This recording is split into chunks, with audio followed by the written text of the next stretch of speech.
Record 558, Patient Edgar Mallory. Admission, the 17th of June, 1942.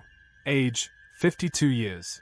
Initial diagnosis, persecutory delusions with episodes of self-harm. History: Edgar was transferred from a military hospital after being found attempting to remove the skin from his own arm, claiming that something was inserted into his body during an experiment. He believes he is being monitored by invisible creatures, and frequently covers the walls of his cell with messages in binary code. Additional notes: despite his frail appearance, Edgar demonstrates superhuman strength during outbursts of despair. The muffled sound of a page turning echoed through the stale air of the room, where dust danced in beams of dull light. The file in hand bore a name that seemed to carry the weight of the paper itself: Edgar Mallory, 52 years old, admitted on the 17th of June, 1942. The initial diagnosis, persecutory delusions with episodes of self-harm, was recorded with bureaucratic coldness, but the story unfolding in the following pages transcended the simplicity of these words.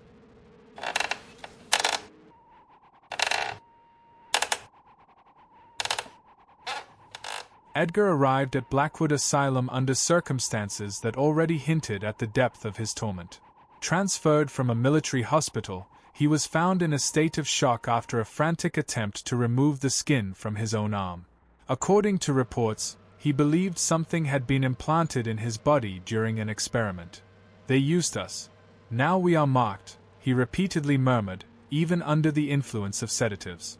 The journey to the asylum was silent, except for the creaking of the metal stretcher and the murmurs escaping his lips, words that no one could decipher.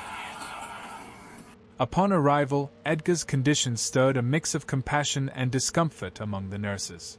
So thin he appeared almost translucent, his eyes were deep wells of despair, as if he saw something no one else could. His hands, bandaged due to self-inflicted injuries, trembled compulsively. Despite his apparent fragility, there were reports of episodes of superhuman strength.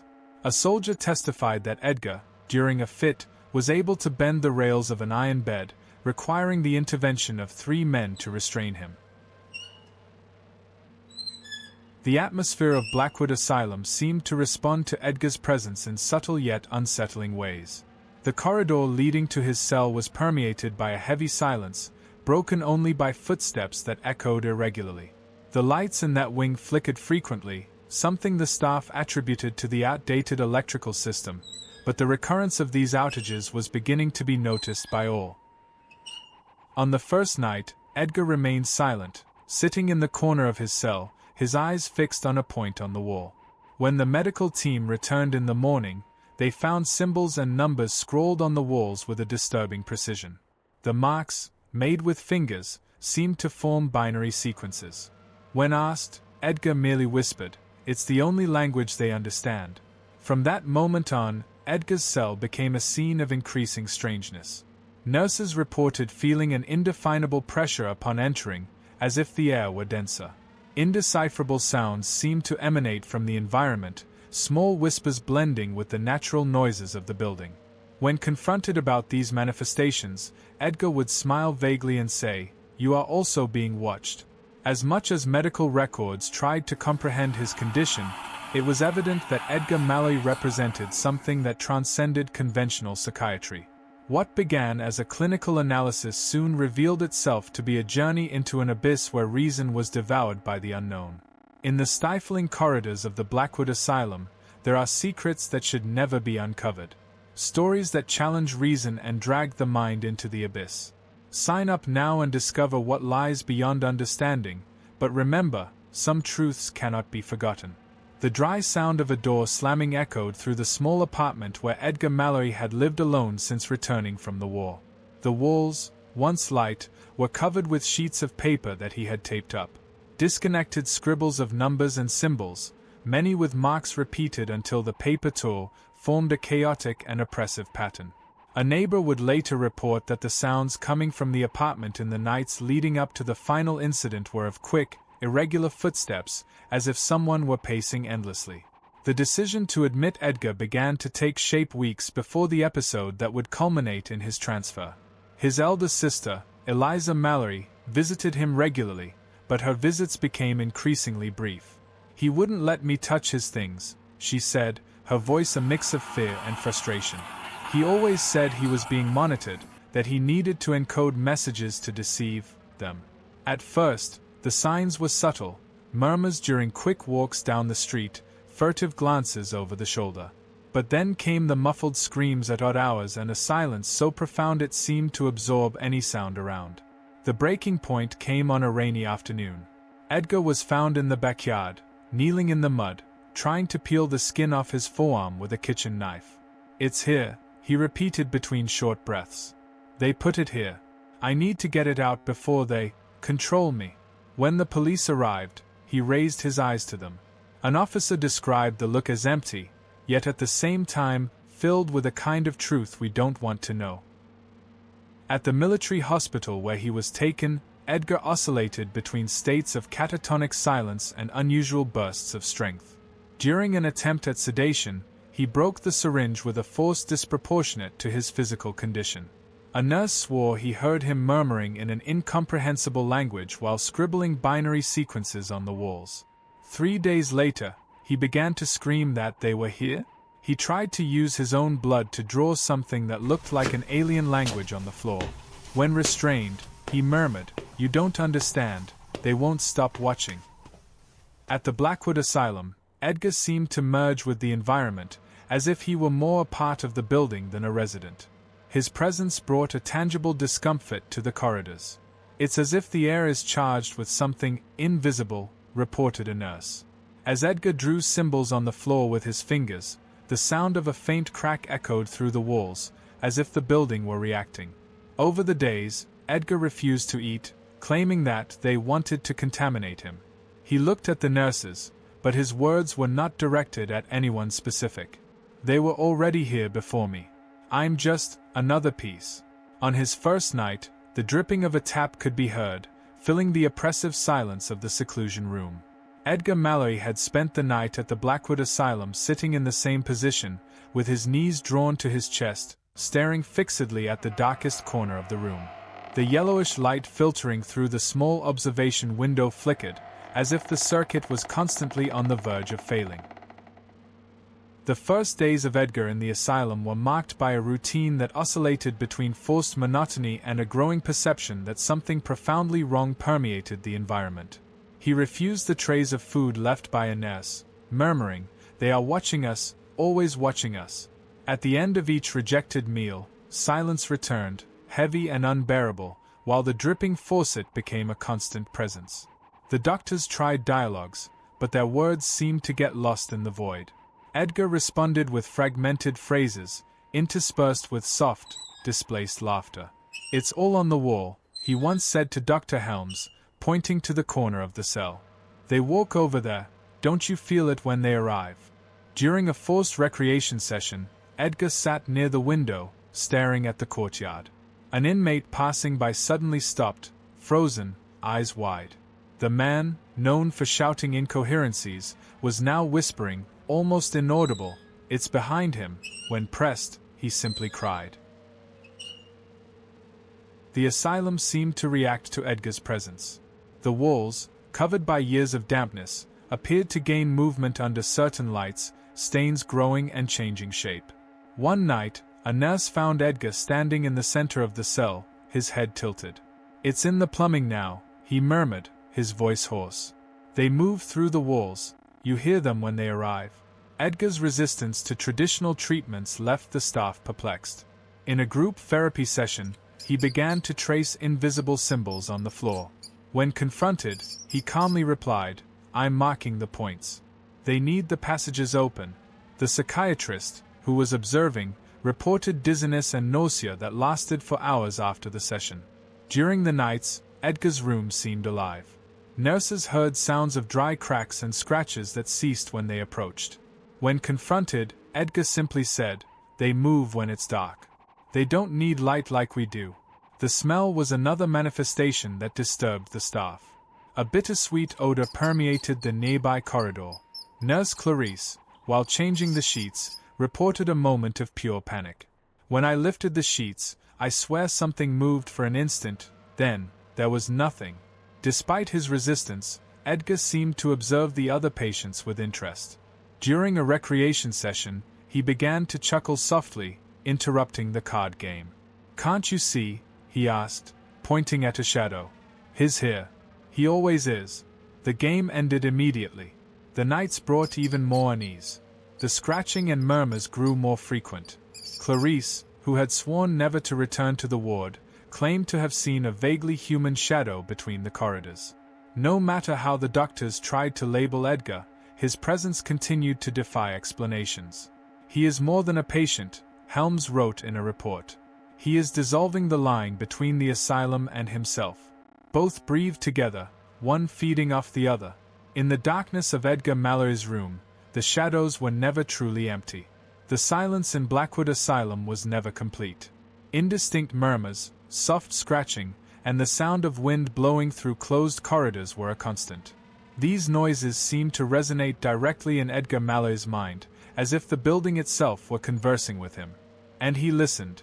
In the days that followed, Edgar became even more disconnected from reality. He looked at the nurses as if they were furniture, present, but irrelevant. One afternoon, while passing through the main corridor, Edgar suddenly stopped. His eyes fixated on an elderly man who rarely left his cell. The old man began to tremble, his eyes wide. "Do you hear it too?" Edgar murmured, his voice low but piercing. The man shook his head frantically before collapsing to his knees, shouting incoherently. "He knows we're here." The nurses tried to separate the two, but Edgar remained still, watching the man as if studying something invisible in his expression. After he was dragged back to his cell, Edgar murmured, "They don't want him to speak." Interactions with the staff became even tenser. During an assessment, Edgar smiled and said, "You think you're in control? They let you think that." The doctor, who initially ignored the comment, later reported a persistent feeling of nausea. Another nurse, upon opening the door to bring the meal, felt an invisible pressure on his chest. "It's as if the air in there is alive," he said, refusing to go back. During the nights, Edgar's behavior became more disturbing. He rarely slept, remaining seated on the floor with his eyes fixed on a specific corner of the cell. When questioned, he calmly replied, "That's where they come in." The nurses monitoring the cameras reported seeing shadows moving around him while he slept, but the recordings never showed anything. The smell returned, stronger and more pungent, permeating the corridor. A nurse vomited while changing the sheets. Edgar watched her with a fixed gaze and murmured, "You felt it, didn't you? Now it's inside you." Sound of wind blowing through the corridors, followed by a distant crack. In the third week, Edgar began drawing patterns on the floor, even without tools. The drawings, almost imperceptible at first glance, formed intertwining symbols. "They show me how to do it," he said when asked. Other inmates began to react. A man tried to escape, shouting, "It's behind him! It's behind him!" During a recreation session, a young woman named Lila approached Edgar. "Do they talk to you too?" she asked hesitantly. Edgar looked at her and replied, "You should stay away. They don't like interference." Before she could respond, the atmosphere changed. The lights flickered, plunging the room into darkness for a moment.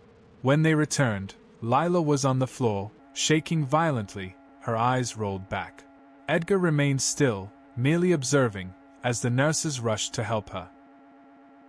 That night, Edgar's cell sounded like an orchestra of noises. Scratches, murmurs, and the sound of something heavy falling echoed intermittently. When a nurse found him sitting in the corner, Edgar said, "They are closer now. The barrier is breaking down." Indistinct sounds. The following morning, the nurses found the cell covered in symbols drawn in blood. Edgar had deep cuts on his hands. "I needed to finish before they came in," he explained. From that moment on, it was clear that Edgar was no longer just a patient, he was a catalyst. The sounds, the smell, and the lights in the ward seemed to orbit around him. The next night, the wind blowing through the corridors carried a distant scream. When the nurses arrived at the cell, Edgar was standing in the center, smiling. His eyes shone with an abnormal intensity. "They're here now," he murmured, his voice echoing as if it came from many places at once. Wind. At first, Edgar Mallory's symptoms were perceived as isolated manifestations of a deeply fragile mental state. He would spend long periods sitting in the corner of his cell, hands clasped, swaying gently while murmuring sequences of numbers. The patterns seemed random, but when interrupted, Edgar would stare blankly at the person, his gaze appearing empty yet laden with an almost tangible anguish. "They are listening," he would say, his voice low and cutting. "I can't stop." The nurses soon noticed subtle yet disturbing changes in his behavior. During a routine session, Edgar was asked to describe how he felt. He remained silent, his eyes fixed on the ceiling. After a few minutes, he replied, "They come from above. No matter where I look, they are always there, waiting." His speech was accompanied by a weak smile, not human, but something rehearsed, as if it were an imitation of emotion. The inmates began to report unsettling events. One normally reserved patient started screaming in the cafeteria upon seeing Edgar. "He brings the shadows with him," she yelled, pointing at something invisible. Edgar merely tilted his head, as if listening to something that others could not hear. "She's hearing wrong," he murmured before withdrawing, leaving the atmosphere steeped in a suffocating silence. The asylum seemed to amplify Edgar's mental deterioration. He complained of voices in the walls. "They know I'm here," he said, eyes wide, fixed on invisible cracks. During the nights, the noises intensified. Indistinct murmurs seemed to emanate from the building itself. The guards reported that his shadow sometimes moved independently, projecting itself at impossible angles. One morning, while being taken to Dr. Helm's office, Edgar stopped in the corridor, raising a hand as if to alert the guards. "We can't go that way," he said, in an authoritative tone. "They are at the end of this corridor." Reluctantly, the guards forced him to proceed, but the incident was noted in the reports. During a group therapy session, Edgar lifted his head and asked, "Don't you feel it? The smell, like something burning." Although no one else could smell it, the room began to disperse, the inmates unable to remain near him. "He breathes," Edgar once said to a nurse, fixating on a crack. "Each crack is an eye, and it sees everything." The comment was recorded as paranoid delusion, but the events that followed made it hard to ignore. Lights flickered, shadows seemed to stretch, and the sound of footsteps echoed in the empty corridors. A particularly disturbing event occurred one night. A guard, passing near Edgar's cell, noticed that the floor was wet. Thinking it to be a leak, he switched on the emergency light and found Edgar kneeling in the center of the cell, his hands plunged into the damp concrete. "It's alive now," he murmured, his voice nearly drowned out by the sound of something pulsing. As the guard approached, he felt a strange resistance in the air, as if the space around Edgar was warping incorrectly. The floor seemed to breathe beneath the patient's hands, the concrete slightly rising in areas where the fingers touched, like living flesh contorting. When forcibly removing Edgar, the guard reported feeling something cold and viscous gripping his shoes. Looking down, he saw that the floor appeared to stick to him before returning to its solid state. The next morning, nurses found small marks on the surface of the cell, like scars on skin. In another interaction, Edgar told an inmate, "Do you think you're insane? That's because you can't see how things really are. Once you see, there's no going back." The inmate refused to remain in the same environment after that, muttering that something inside him was wrong. The nights in the asylum became even more unbearable. Nurses reported sounds of scratching and incessant murmurs. Many refused to enter Edgar's ward. "It feels like something is watching you," said one nurse, requesting a transfer. Dr. Helms wrote, "The patient is not only distorting his own reality, but he seems to be altering the environment around him. He is the epicenter of something we cannot explain." By the third week in Blackwood Asylum, Edgar Mallory began to lose the few moments of lucidity that remained. Fragmented responses and distant gazes gave way to murmurs and nearly uninterrupted obsessive gestures. He spoke to himself, but his words did not seem intended for himself, as if he were engaged in constant dialogues with something invisible. "If I close my eyes, I won't be alone. They are waiting for that," he once said to Dr. Helms, as he stared intently at his own hands, as if something were moving in them. The nurses reported that Edgar appeared to react to invisible stimuli. During an attempt to move him to another room, he abruptly stopped in the corridor, leaning forward as if he were listening to something. "It's colder here," he murmured, his voice laden with dread. "It's cold because they have been here." The staff, skeptical, tried to hurry him along, but one of them later reported feeling the air so cold that his breath condensed, even without apparent explanation. That night, Edgar was found standing in the center of his cell, his eyes fixed on the ceiling. When questioned, he merely murmured, "The walls breathe, but it's not air. It's not air. I can feel it."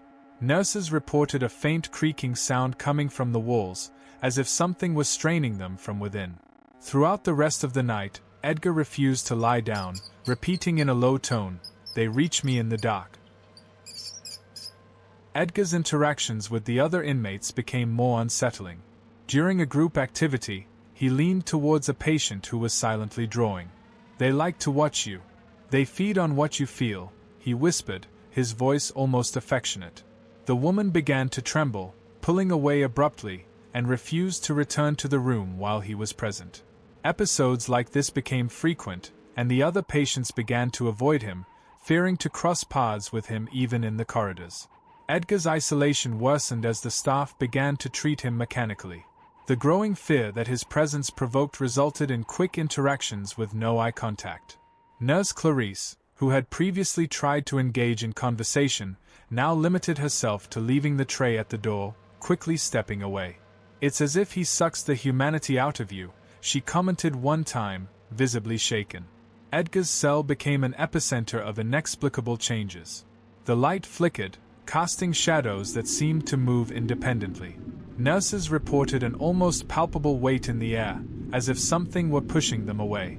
"I felt like I was invading a space that wasn't mine," one of them said, refusing to return. The sounds also intensified. Scratches on the walls and indistinct murmurs filled the corridors, alternating between drawing near and receding. During a night round, a guard heard a long, persistent sound like wind, even though there were no open windows. He reported feeling a slight vibration in the floor, as if something enormous were moving beneath them. Edgar's disconnection from reality reached a new level when he began to describe events with impossible detail. During a session, he calmly told Dr. Helms, "They come when it's dark. They don't walk, but they move. I see them, even when they don't want to be seen." When asked what they wanted, Edgar replied, "The same as you. Answers. But the price is high." One of the most disturbing episodes occurred during a routine inspection. Edgar was lying on the bed, his eyes closed. When a nurse approached to check on him, Edgar suddenly opened his eyes and grasped the man's arm with unusual strength. "Don't provoke them," he said, in a warning tone. "They are older than anything you can imagine." The nurse withdrew trembling, reporting a pressure in his chest that lasted for hours after the incident. The corridors of the asylum, already oppressive, seemed to conspire against Edgar. Shadows projected at impossible angles appeared in his cell, even when the light was steady. Quick movements at the edges of vision became common for those passing through his wing.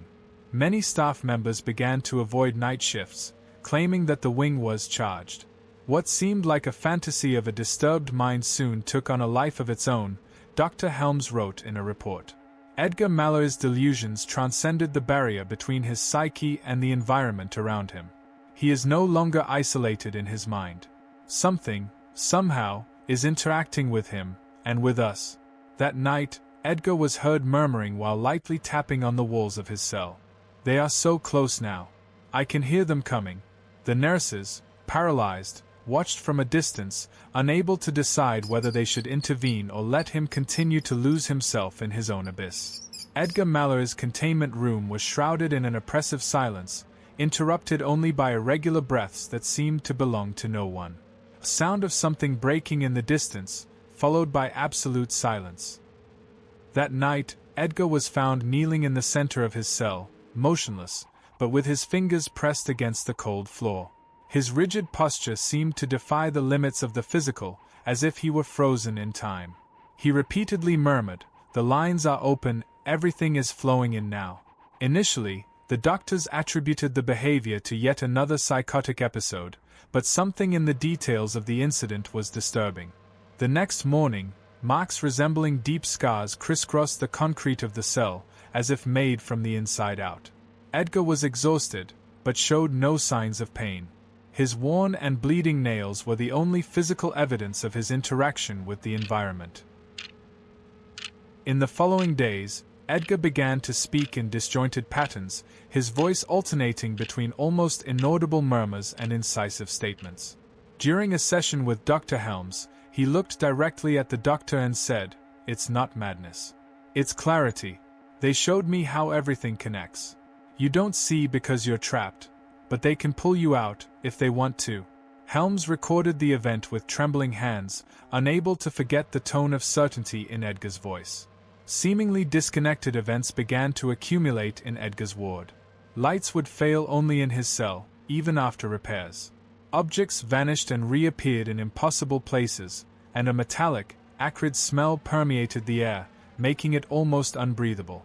Some staff described a faint vibration in the floor, as if something enormous were moving beneath the building. Nearby inmates also reacted alarmingly. One man was found in a catatonic state, his eyes fixed on the ceiling, mumbling, "He opened the doors, he opened the doors." Others began to avoid the corridors near Edgar's cell, murmuring prayers or crying for no apparent reason. A guard reported, "It feels like even the air in there wants to expel you." During one early morning, the nurses heard the sound of glass breaking followed by muffled screams coming from various directions. When they checked, they found Edgar standing, staring at the small window of his cell. His wide eyes were fixed on something that no one else could see. He whispered, "They have finally arrived." Staff began to avoid Edgar's wing. Some claimed to feel intense chills, others reported hearing their own names whispered. During an inspection, inexplicable symbols appeared etched on Edgar's door, deep as if carved with non-existent tools. Edgar remained seated, watching the nurses with an apathetic expression. "You should not be here," he said, his voice laden with a strange compassion. The corridors near Edgar's cell became avoided even by the other inmates. During an attempt to feed him, Edgar refused the food but looked directly at the nurse and said, "They were there before me. That room should have been left empty." The staff member recoiled, feeling as if something was watching him throughout the shift. The following early morning, a deafening sound shook the wing. When the nurses arrived at the cell, Edgar was standing, arms raised in a position reminiscent of a ritual. The flashlight of one of the nurses began to flicker, casting shadows that seemed to move on their own. Symbols appeared and disappeared on the walls, glowing for moments before vanishing. A metallic smell permeated the air, forcing some staff to abandon the area. Edgar, for his part, simply smiled and murmured, "It was not an explosion. It was a greeting." Staff reported an increasing sensation that Edgar was expanding, not physically, but in presence. "It's as if he occupies the space around us," wrote Dr. Helms. A nurse stated that, while crossing the corridor, she felt something invisible holding her arm, leaving marks that disappeared minutes later. That day ended with a final incident. The nurses found Edgar standing in front of the door to his cell, staring directly at the observation glass. He slowly raised his hand and traced something in the air, leaving a visible condensation trail, despite the absence of cold. The pattern drawn was an incomprehensible geometric shape, but when it vanished, some staff members reported unexplained dizziness and nausea.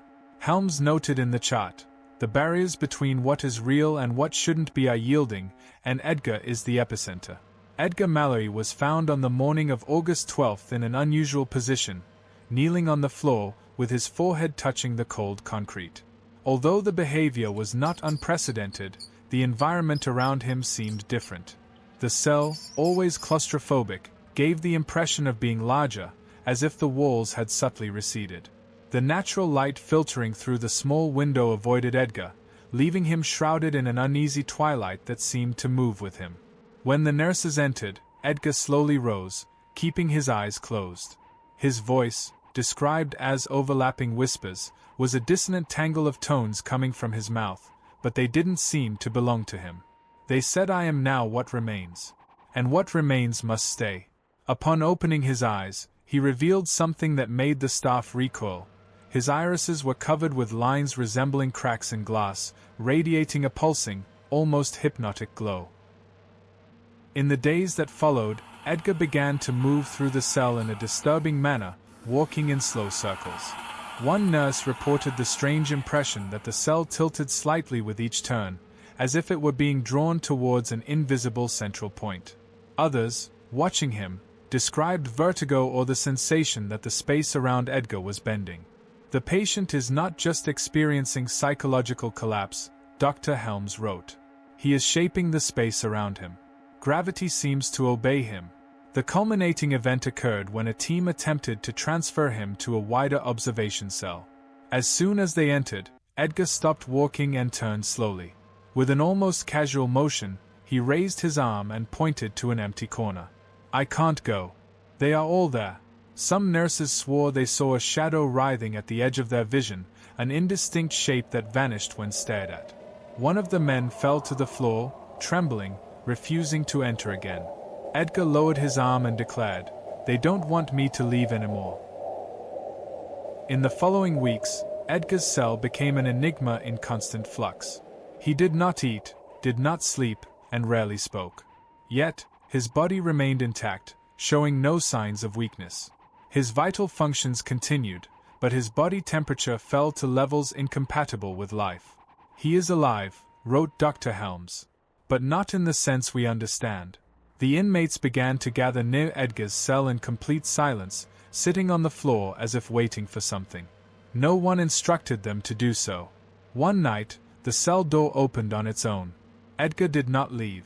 He merely looked at those gathered and said, "You understand now." The group began to murmur in unison indecipherable words, forming a disconcerting harmony that reverberated through the corridors. The behavior of the staff also changed. Many refused to work in the ward. Others reported recurring dreams about Edgar, always pointing to specific places in the asylum that should not exist. A guard tried to confront him, but upon attempting to touch the door of his cell, he was repelled by an invisible force. "It was as if the very air was pushing me away," he reported. Edgar Mallory's medical record was officially closed on the 15th of September, 1942. He remains in cell 42B, now sealed, under minimal observation. Staff members who attempt to interact with him report feelings of déjà vu, as if they have already lived the same moment. In his final report, Dr. Helms declared, "Edgar is not a patient. He is a point of convergence, suspended between what is known and what should never be revealed." Shortly thereafter, Helms resigned from his position. Although the cell has been sealed, those who pass nearby still claim to hear slow footsteps and quiet murmurs, even when Edgar is motionless. Inmates began to refer to him as the one who waits. No matter how much time passes, Edgar Mallory has not disappeared. He remains, increasingly integrated into the asylum, a persistent echo of all that the building represents. Your story has not ended, it continues to be written, word by word, in spaces that only it can see. Did you hear? No matter where you are, something has already begun to change. At Asylum Blackwood, stories do not end, they find you. Sign up now to discover the secrets that were never meant to be revealed. But beware, what you learn can never be forgotten.